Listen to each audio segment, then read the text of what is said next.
Hai guys, assalamualaikum. Selamat pagi. Guys, hari ini adalah hari Minggu, jadi aku lagi libur. Nah, ini suasana pagi hari di Jepang. Ini sekitar jam 5.16 habis subuh. Tadi subuhnya jam 4-an.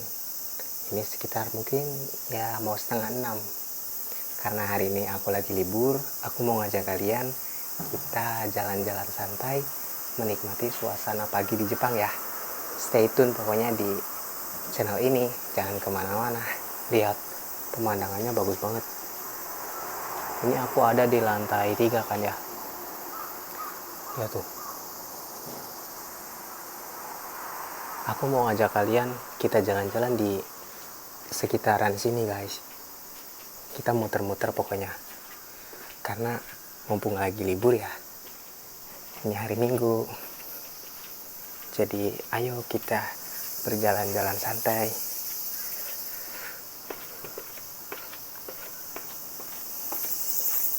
Kayaknya orang-orang Jepang jam segini belum pada bangun guys. Lampu-lampu kamarnya pun masih pada gelap, tapi udah ada yang bangun kayaknya itu.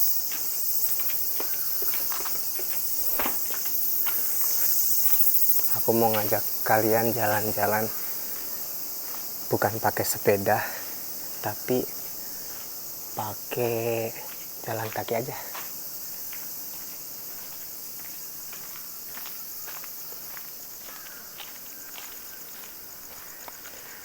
Aku mau ngajak kalian ke tempat yang cukup terkenal sih di sini.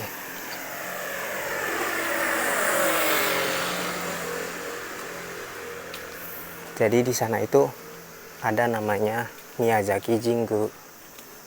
Jadi mungkin kayak tempat bukan wisata, bisa dibilang wisata juga sih ya mungkin. Aduh, gak bawa duit, pengen beli minum. Udahlah. Bisa dibilang tempat wisata, iya. Juga bisa dibilang tempat sakral, iya. Juga bisa dibilang tempat beribadahnya orang-orang Jepang. Jadi gak jauh dari sini.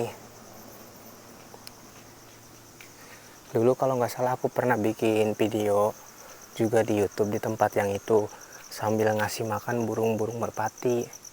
Jadi di sana itu ada ikan, ada burung merpati gitu. Dulu aku sampai beli pakannya. Kalau sekarang udah habis pakannya ya. Jam segini di Jepang baru kedengeran suara-suara gagak. Jadi belum ada suara-suara orang ya. Karena mungkin terlalu pagi. Nah ini di Jepang tuh sering ada kadang banyak tempat-tempat kayak gini, ini tuh kayak tempat peribadatan kecil atau mungkin seperti joglo yang disakralkan gitu teman-teman. Jadi adat dan budaya Jepang itu memang kuat sekali ya teman-teman. Yang membuat negara Jepang ini maju itu karena mereka memegang teguh adat budaya leluhur mereka sendiri. Jadi mereka tidak terhegemoni oleh bangsa asing. Karena Jepang tuh zaman dulunya dia menutup diri dari asing. Jadi nggak boleh ada warga asing masuk ke Jepang, juga nggak boleh ada orang Jepang yang keluar dari negaranya. Itu mungkin dulu ya, di abad zaman samurai. Tapi kan pada akhirnya Jepang juga terhegemoni bangsa barat ya. Terhegemoni bangsa Amerika dan juga bangsa Cina sebenarnya. Sebenarnya bukan Jepang yang terhegemoni bangsa Cina teman-teman, tapi Cina gitu yang terhegemoni bangsa Jepang, karena Cina itu kan dulunya jajahan Jepang ya.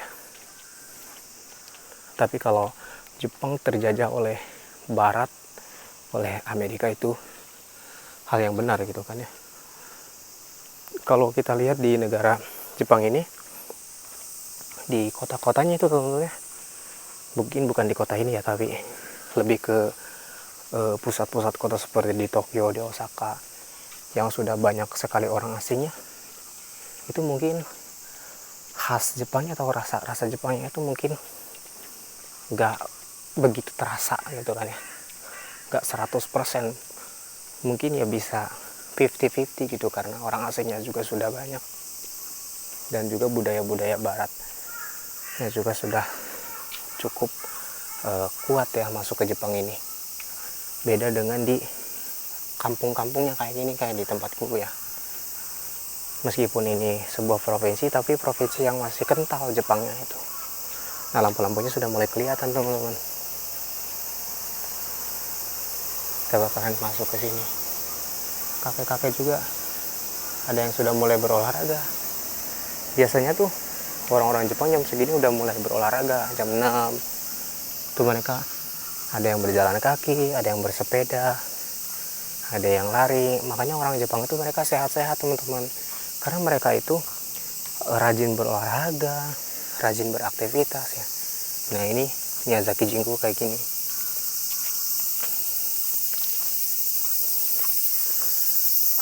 Ini adalah tempat sakral di sini ya.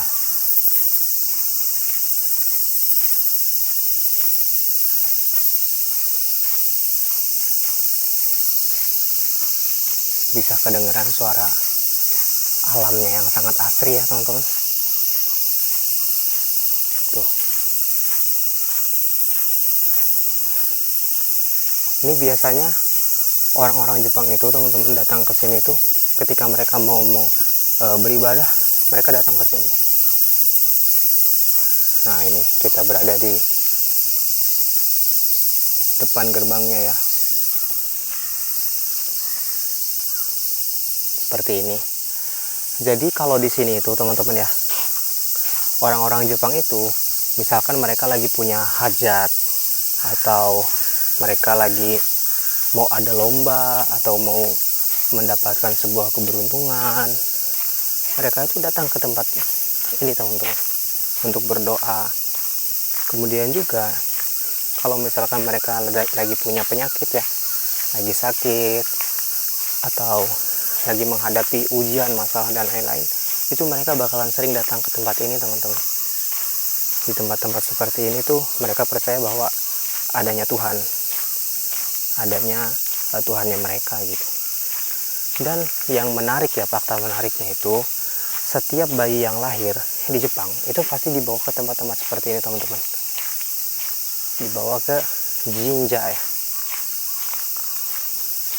untuk semacam kayak diperkenalkan ke dunia gitu. Itu adat dan budaya mereka.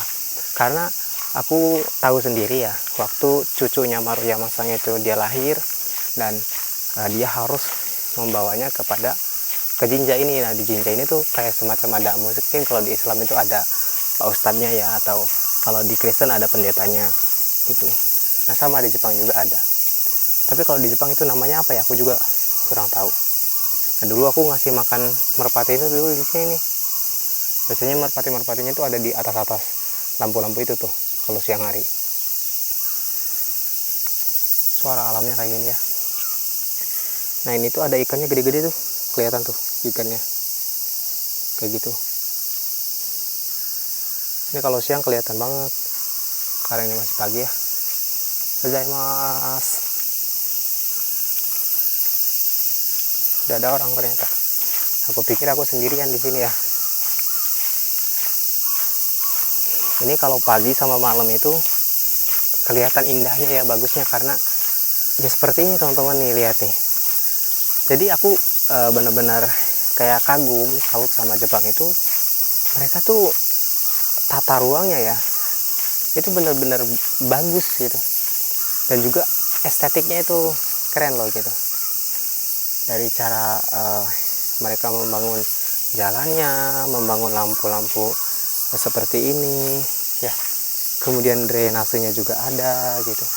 Dan ini kesana juga nanti ada lagi tempat ya teman-teman ya, ada tempat, kemudian kesana juga ada tempat, dan ada lapangan-lapangan seperti taman yang bisa istilahnya di apa ya, dibuat untuk bertamasya dengan berkeluarga gitu, misalkan sama anak, sama istri dan lain-lain. Nah itu kayak penjaganya ya lagi beres-beres, bersih-bersih.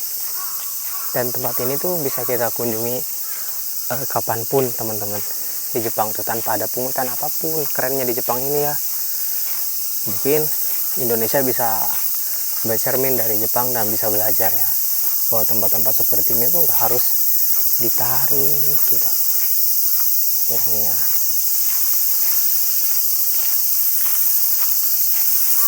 Gozaimasu. Nah itu air suci teman-teman.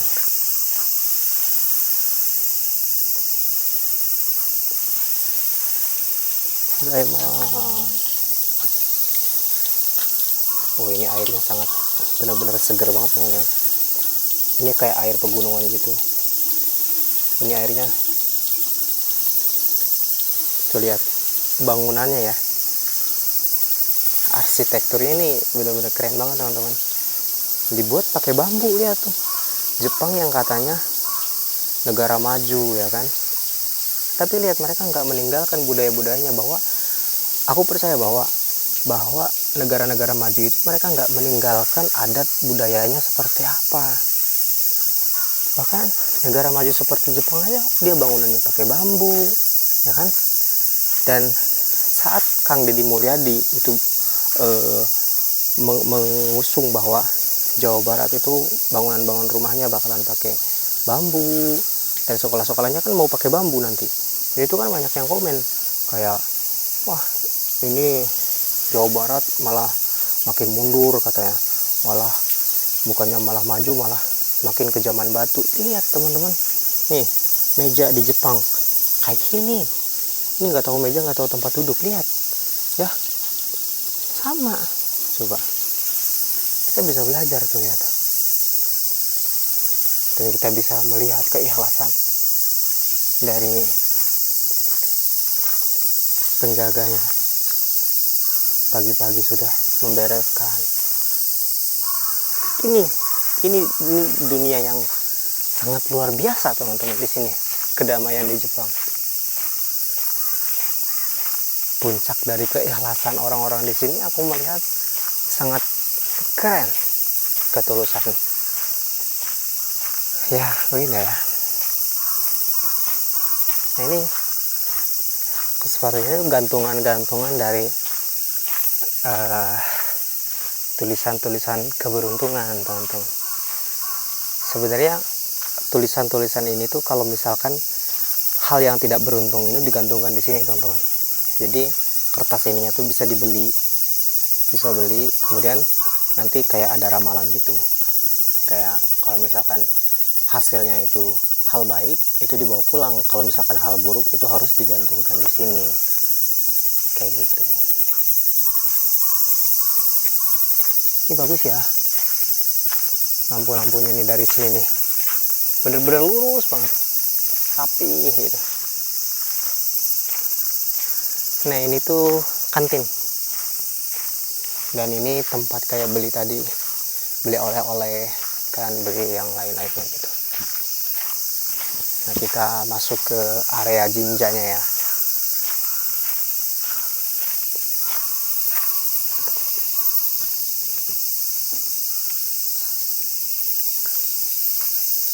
Nah sebelum itu bisa dilihat teman-teman. Nah kalau ini adalah tulisan-tulisan harapan dari orang-orang yang berkunjung ke sini. Jadi kita bisa beli papannya. Beli papan kayak gini itu harganya bisa 100.000 atau 50.000. Nah kemudian kita menuliskan impian-impian kita atau target-target kita. Itu.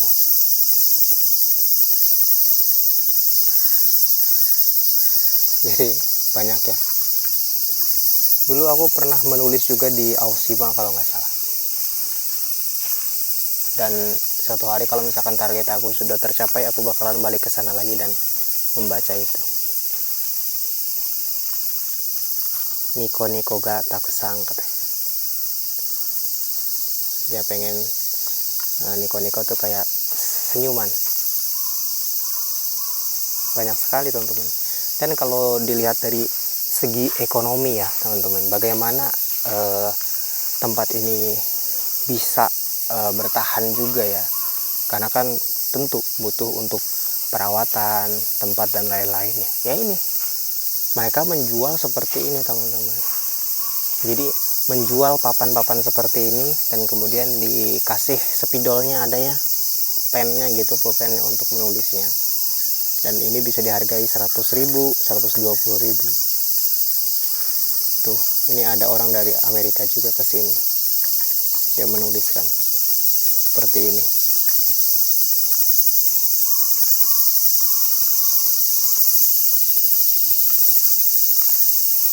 Ini dari segi ekonominya ya kan, keren kan?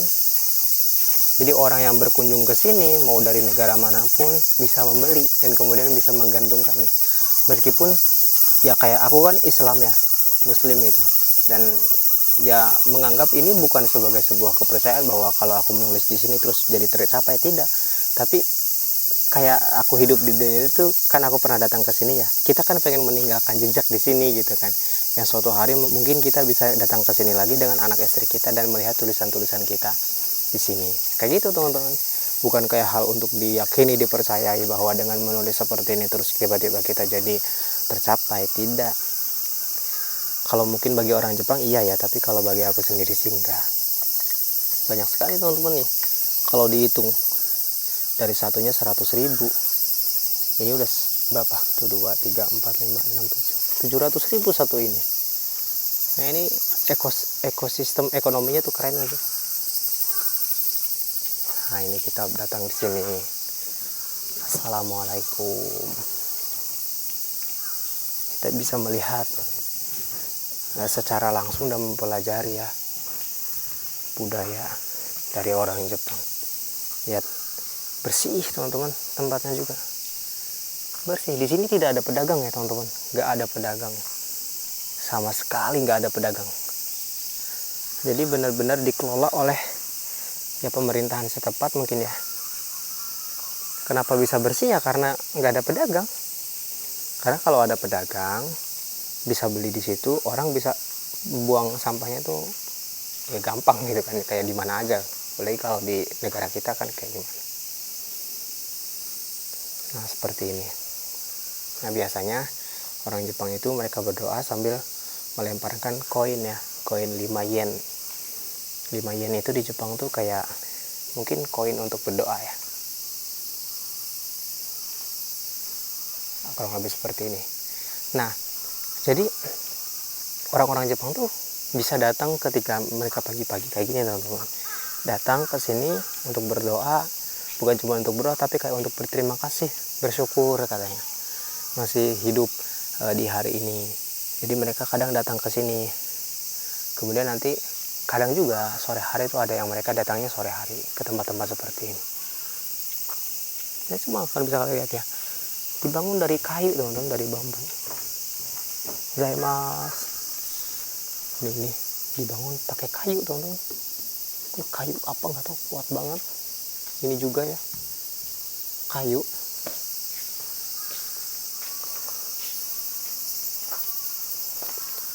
Kokoh sekali teman-teman, nggak ada kelihatan rapuh sama sekali. Ini dari zaman apa mungkin ini dibangunnya. Salut makanya aku ya. Inilah peradaban Jepang teman-teman yang bisa kita lihat. Jadi di sini aku belajar bahwa bagaimana orang-orang Jepang ini membangun peradabannya gitu.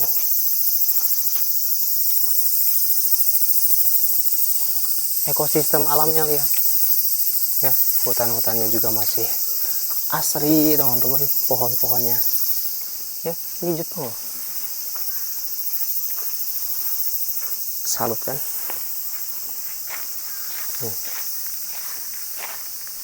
Bukan mas.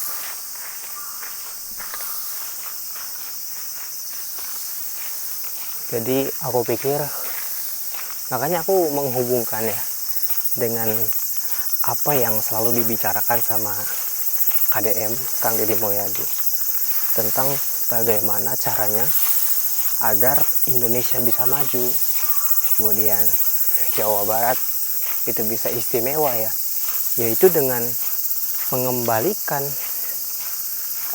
kita itu kepada adat budaya leluhur kita, bukan kepada leluhur orang lain. Kadang kita ini sama leluhur kita sendiri nggak kenal katanya, tapi sama leluhur orang kita sembah-sembah gitu.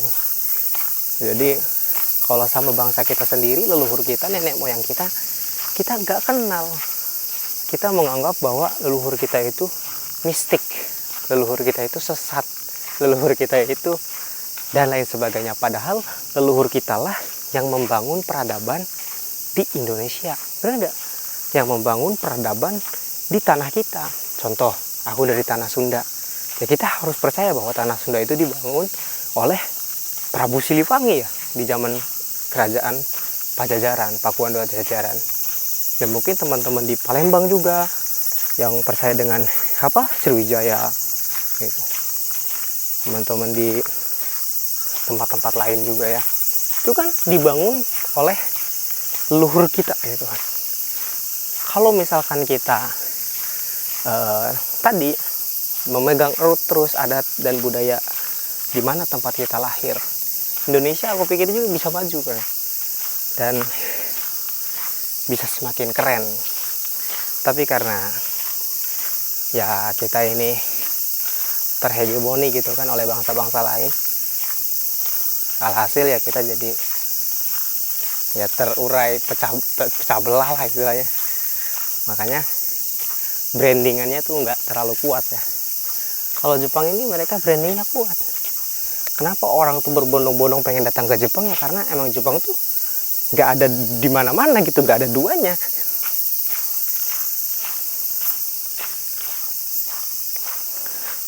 Cara berpakaiannya orang Jepang, pakaian-pakaian adatnya, meskipun nggak banyak ya pakaian-pakaian adatnya tuh, tapi orang Jepang tuh ya khasnya gitu, kayak kimono Jepangnya kayak gimana gitu kan. Kalau kita kan ya pejabat-pejabat di kita aja udah pakaiannya udah kayak struktural terus kan, udah kayak bangsa Amerika dan lain-lain kayak gitu.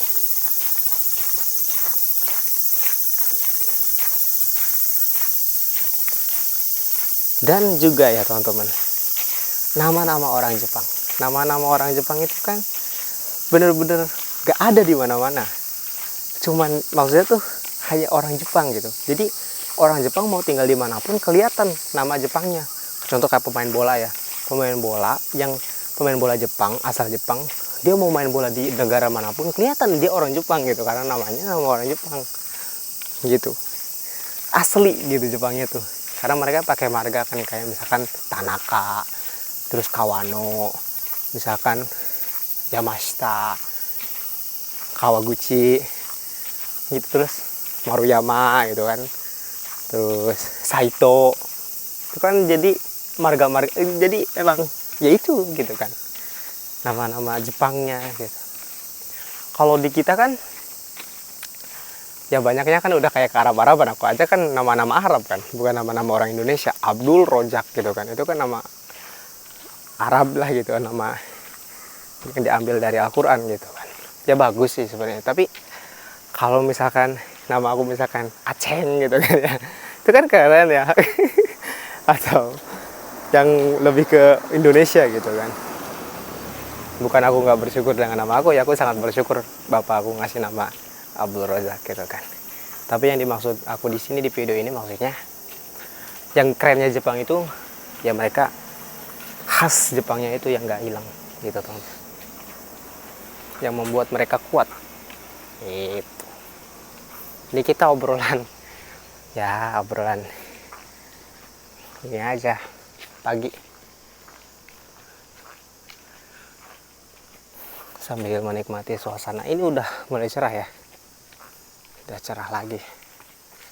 Gak keras ini 25 menit nih kita jalan-jalan dari rumah sampai mau ke rumah lagi. Pokoknya hari ini enjoy teman-teman ya, nikmatin hari ini dengan cerah hati, dengan penuh rasa syukur seperti biasa. Enjoy dalam setiap masalah. Buat teman-teman yang sedang mengalami kesulitan dalam hidup, semoga dimudahkan. Teman-teman yang sedang sakit, semoga disembuhkan. Teman-teman yang sedang berlomba, atau teman-teman yang saat ini sedang ujian, semoga hasilnya memuaskan. Dan semoga kalian juara dalam hidup kalian, dalam perjuangan yang kalian sedang perjuangkan. Ya, kita saling mendukung teman-teman di sini, saling support ya. Karena aku pikir meskipun kita berada di tempat yang berbeda, meskipun kita berada di jalan yang berbeda, tapi dengan doa, dengan dukungan, kita bisa terhubung teman-teman. Di zaman yang seperti sekarang ini, meskipun aku dan kalian di tempat yang berbeda, di jalan yang berbeda, mungkin dengan pikiran yang berbeda, tapi kita bisa satu frame dalam satu video ini. Aku yang membuat video ini, kalian yang menonton video ini, dan kita bisa terhubung kan gitu. Suara aku bisa kalian dengar, dan aku bisa baca komentar-komentar kalian, dan aku bisa membaca, dan aku bisa merasakan bagaimana support kalian, doa kalian yang membuat aku terus tumbuh, berkembang dari setiap hari ke hari, dari minggu ke minggu, bulan ke bulan, tahun ke tahun.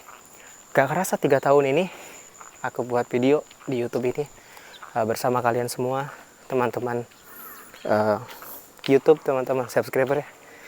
Hingga saat ini 70.000 subscriber, terima kasih banyak ya.